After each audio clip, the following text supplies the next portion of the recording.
Hi. Hi. Nova, guess what? What? This is the last episode of the Wait, season. what? Yes.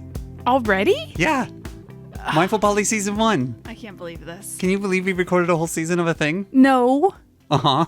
It was pretty cool, though. It's true. And it's very cool. So, what should we do to commemorate the end of season 1? Well, one of the things I hoped we'd do is talk about what our experiences were like making this thing together. I love it. Let's do it. So, how did you feel when I first asked you, like, hey, could we, like, all these great conversations we have, can we, like, record it? I want to share our private conversations with everyone on the internet.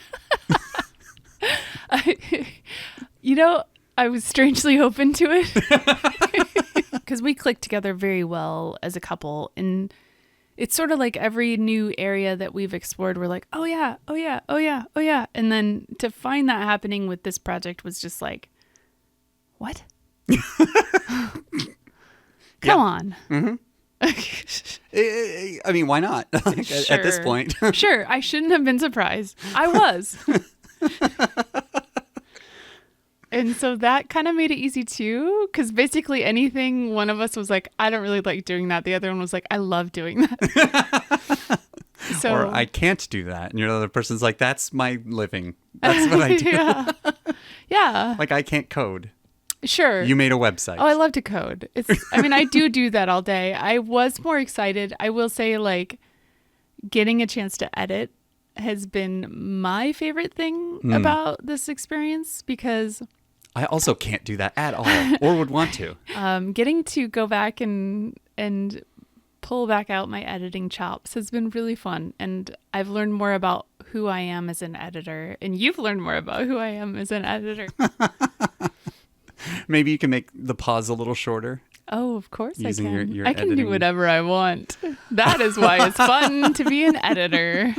You have such power. I do. Right. So you bring the editing and the coding and websites. Yes. I bring the art. Yes. All of our logos, all of our episode title cards, the visual side of this has been largely a Fox production, even though you took my art and then built a website around it. Sure. Another reason why I was really excited to start a podcast with you is it's actually been a long time dream of mine to have a podcast. Ever since I was first listening to podcasts around 2006, 2007, I've wanted one and made attempts, mostly 100% unsuccessful attempts to start one with various, because I've always been around other creative people. Yeah. I have to give props to every other person who attempted to start a podcast with me, because they all gave it a really good shot. I know their hearts were in it with me, and I just have to thank them for saying yes. And because all of those little attempts, like where we did 1 or 2 episodes of a thing, all of those led up to this moment, because then I had the long time desire and the little bits of experience that I was like, I can really do it this time. And then we're both podcasting fans. Like, we listen to podcasts a lot. Yes. And we have different tastes in them, which is kind of nice to blend. Yes. Which is, I like that too. I listen to a lot more of the conversational ones that are a little bit more comedy focused or off the cuff. And I prefer the ones that are edited and thought out and organized, and like, yeah, and I'm bringing that heavy-handedness to my editing, which is how we get these hour-long conversations that come out to 20-minute episodes. Mm-hmm. And I love that we both bring those tastes and those those sensibilities to this, and hopefully it creates something that's a really nice mix of the two. And I think the way you've described it before is just like that you enjoy our conversation so much and feel like they might be helpful to others, and it turns out maybe they have been so far. Yeah. Oh wow, what a fantastic segue. So one that has come to mind is the Arrow Ace episode. Yeah. So we heard from multiple people that episode was very it helped them feel seen, and was they got a lot out of hearing a similar experience to their own shared. Yeah, which is really big for me because I realized I have a really easy time talking to you about big things, heavy things. I'm generally a really open person and I like sharing my world. And then as we got closer to releasing that episode in particular, I started to get a little anxious and I was checking in and kind of noticing that feeling and trying to understand where it came from. And I realized it's just coming from the fact that I'm being vulnerable in those episodes with like anyone that wants to download them. And that's just a new experience for me, but I think it's an important experience. And it's incredibly validating to hear that it's helpful to others because that's more than I could have ever hoped. So I just want to actually read the comment was, I really appreciated this episode as a gray ace identifying person, but oh boy, now I think I might be Arrow too. Time to study up. yeah. That's so great. Yeah. That was something more that they learned about themselves, possibly. Yeah. Okay, I have to read this one part that someone wrote to us. Your episode about insecurities and the one about asexuality really hit home. It was really nice to have those broader topics through the lens of polyamory, as I feel like poly is taking such a central part in my life and my reflections. Not only did I feel seen and valid, but finished listening to the episodes with a good laugh. It took me this lighthearted mood for the rest of the day.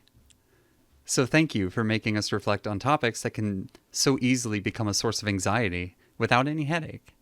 Aww. I melted when I read that. Arrows to the heart. I know, right? That's so awesome. Yeah, totally.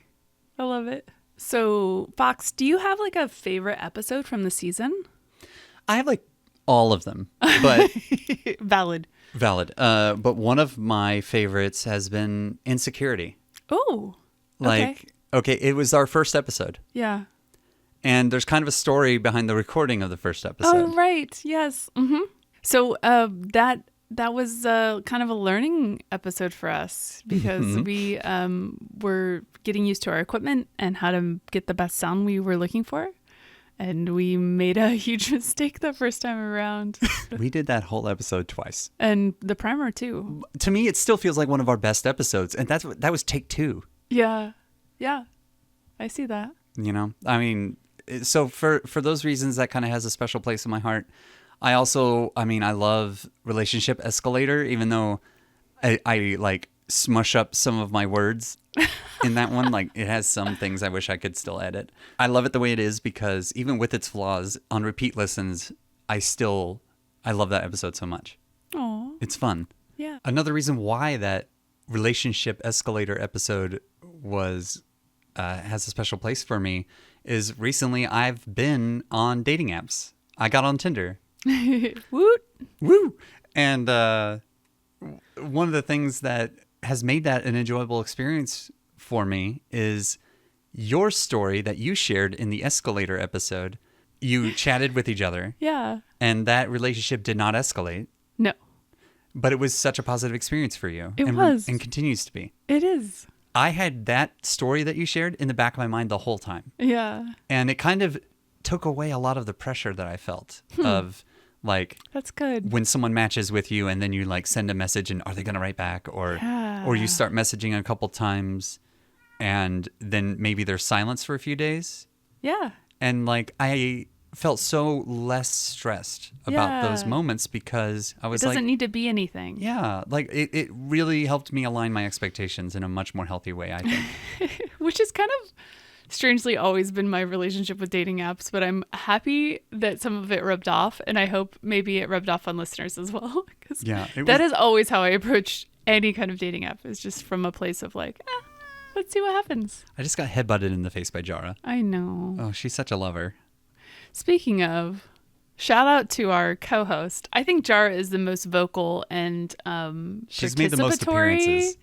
Co-host. What was that word? Participatory. She's most involved in our podcasting. Yes, she is. But there are other co-hosts in the home, including Jolie and a new feature named Edmond. all of which have been on the podcast. Yeah, at various times you've probably heard them making sounds or interrupting us because they're all pets, by the way. Without special nicknames. No. They're the one They time kind of already have special nicknames because pets that's what we do with pets. Right, but they're the ones that we broke the rule for. We did. And then my third favorite episode. Oh gosh, is- we're doing a top 3. Which I didn't even- love as equally as the other two. Uh-huh. Is one that you listeners maybe have just heard. It is the audience participation of the crowdsource. The crowdsource episode. That is so high on the list. That is such a good one. Oh my one. gosh. And that episode to me felt really just like it had this stillness and peace to it. Yeah. With one person talking and then another person sharing their same or different opinion on the same question. Mm-hmm. Speaking of the crowdsourced question episode, I want to read what one person said about it.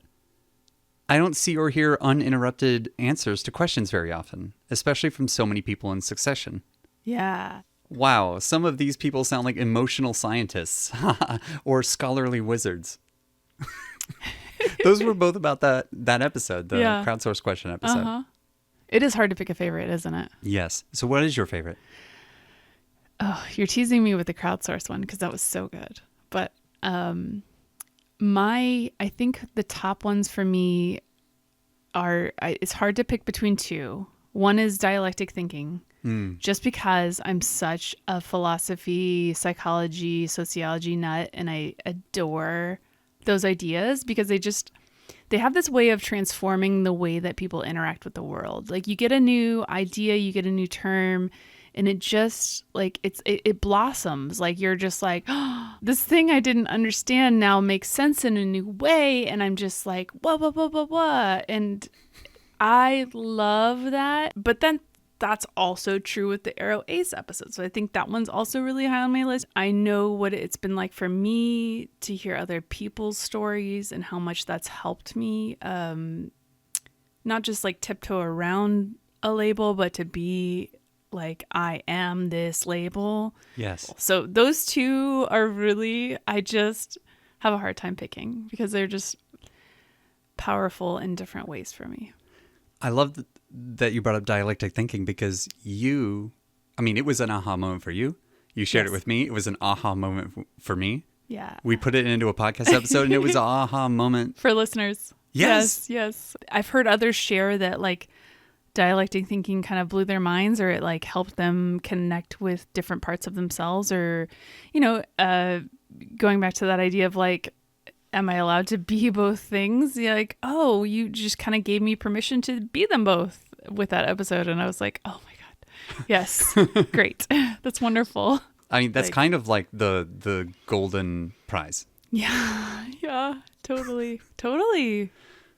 We just are so happy that... And maybe like invite us over and we'll like have that conversation too. Oh, I want to join. Yes. I want to talk about these things. I want to talk too. So one thing that I'd like to share as we wrap up this season, it's not necessarily related to the season. It is related to our name. Is that I recently did another presentation at Southwest Love Fest. Woo! Yeah, in Tucson. It was amazing. You're wearing the shirt that I got you. But I did do a presentation, my Mindful Poly presentation, which we are absolutely 100% going to make part of our season 2 episode series. Yes. So that I can finally share that because we keep teasing it and I don't want to just keep teasing it. I want to offer it. I can't wait. So. I'm really looking forward to it. Yeah. And what a great way to honor that you lent that name to this podcast. Yeah. Yeah, for sure. So what season wrap-up would be complete without following up on some of the developments that have happened since we recorded those episodes? Yeah. One of those was episode 2, Coming Out at Work. Right. In which you described your plans and thought process behind deciding to invite me and your partner, Elliot, to a work party. Yeah. And then it kind of left you all hanging, didn't I? Yeah. At the time of recording, we hadn't gone yet. Yeah. So what happened? I was just hopeful about it. Yeah, I would say overwhelmingly it was a success. I think we're still in a culture where people have a hard time knowing what to say or how to interact with a group of 3 that's out. What I felt really good about was I didn't shy away from making it pretty clear that I was there with both of you, like having my arms around both of you or being with both of you. I didn't try to pretend that one of you was the partner and the other was a friend or anything like that. And so we were often referred to as entourage, like you were my entourage.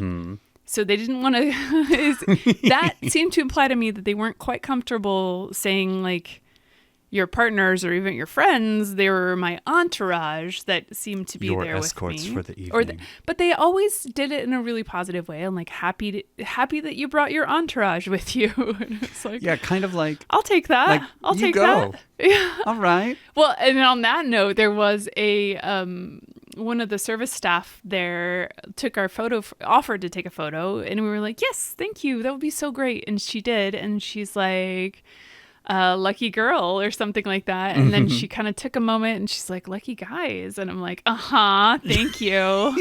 So that was also really a highlight.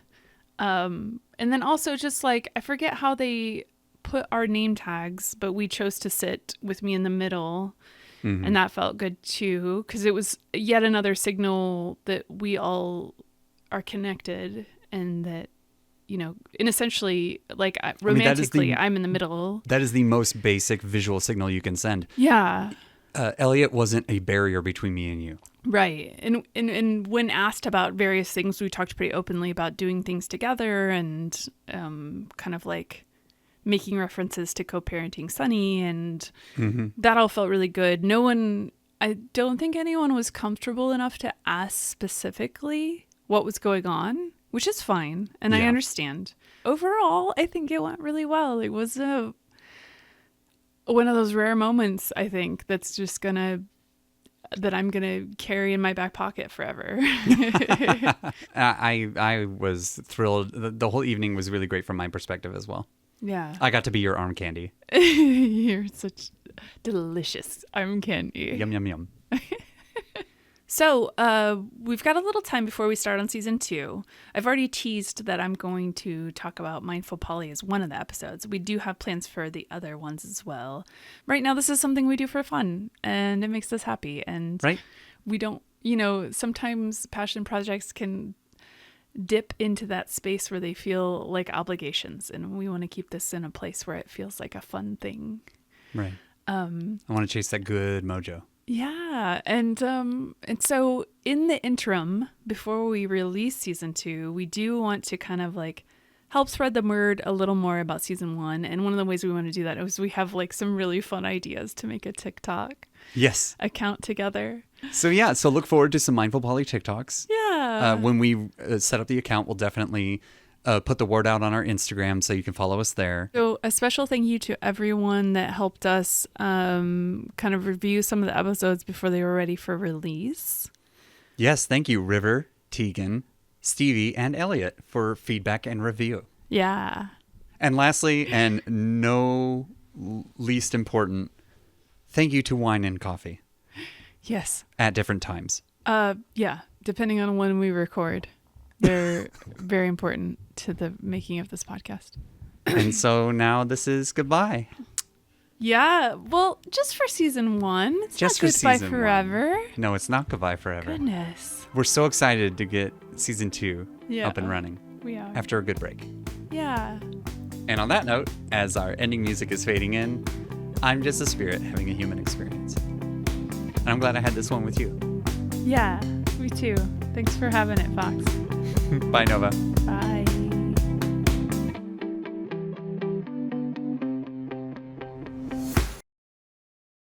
Oh, a shout out to my basement for having such good acoustics. Woo! That's why this podcast sounds so good. So good. So good. I got you. Bum, bum, bum, bum. Ow! Boom. Stinger.